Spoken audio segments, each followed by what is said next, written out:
Bikini Bottom, un mardi matin, comme tous les autres depuis 1999. Un être vivant, dans un ananas, se réveille en chantant, prépare son petit déjeuner en dansant et part au travail en sautillant, débordant d'une joie que rien, absolument rien, ne semble pouvoir entamer. Il va passer sa journée à faire le métier qu'il adore, avec une passion presque dérangeante pour un simple poste de cuisinier. Il s'appelle Bob l'éponge, et depuis 25 ans, c'est probablement l'être le plus hyperactif de toute la télévision. Bienvenue dans Maman à Maman, au cœur du TDAH, le podcast d'Émilie Châtelain. Après Bart Simpson et Tom Sawyer, on continue la série bonus. Aujourd'hui, un personnage qui n'a même plus besoin d'être présenté, Bob l'éponge. Je ne pose aucun diagnostic sur un dessin animé, mais si vous cherchez un condensé presque caricatural de traits de TDAH, le voici. Premier trait, l'intensité émotionnelle. Bob pleure en 30 secondes, rit en 30 secondes, s'enthousiasme pour un sandwich comme si c'était Noël. Ses émotions ne connaissent pas de demi-mesure. Ce n'est pas de l'immaturité. C'est une régulation émotionnelle qui carbure à l'intensité maximale, dans un sens comme dans l'autre. Un trait extrêmement fréquent chez les enfants et les adultes TDAH, souvent mal interprété, comme en faire trop. Comparaison avec aujourd'hui, l'enfant qui s'effondre en larmes pour un crayon cassé et qui 5 minutes après explose de rire pour une blague.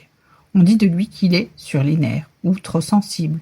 En réalité, son thermostat émotionnel n'a que 2 positions, éteint ou à fond. Le deuxième trait, l'écart entre compétence et performance sous pression. Bob est le meilleur cuisinier de Bikini Bottom, sans aucun doute.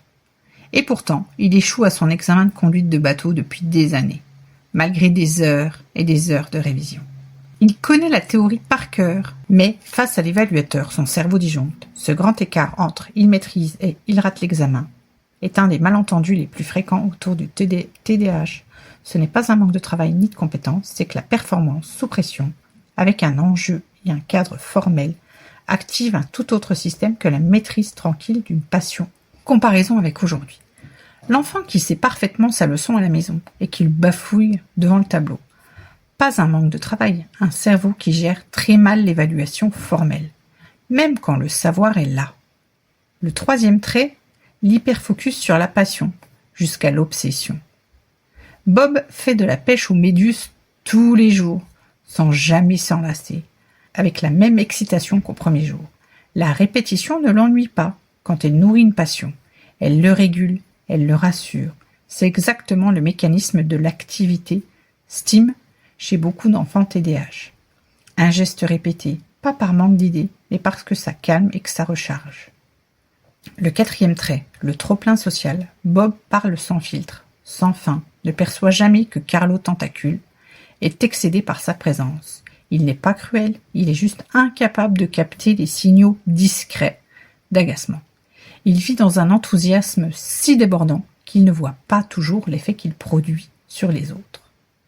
Et sous cette bonne humeur permanente, Bob reste l'ami le plus loyal, le plus généreux, le premier à se sacrifier pour les autres.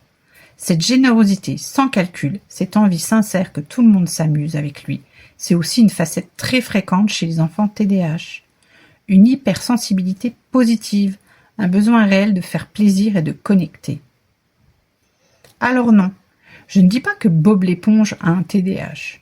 Je dis que si votre enfant explose d'émotions en 30 secondes, connaît sa leçon par cœur, mais la perd devant le prof, ou refait inlassablement la même activité avec la même joie intacte, ce n'est pas un enfant too much.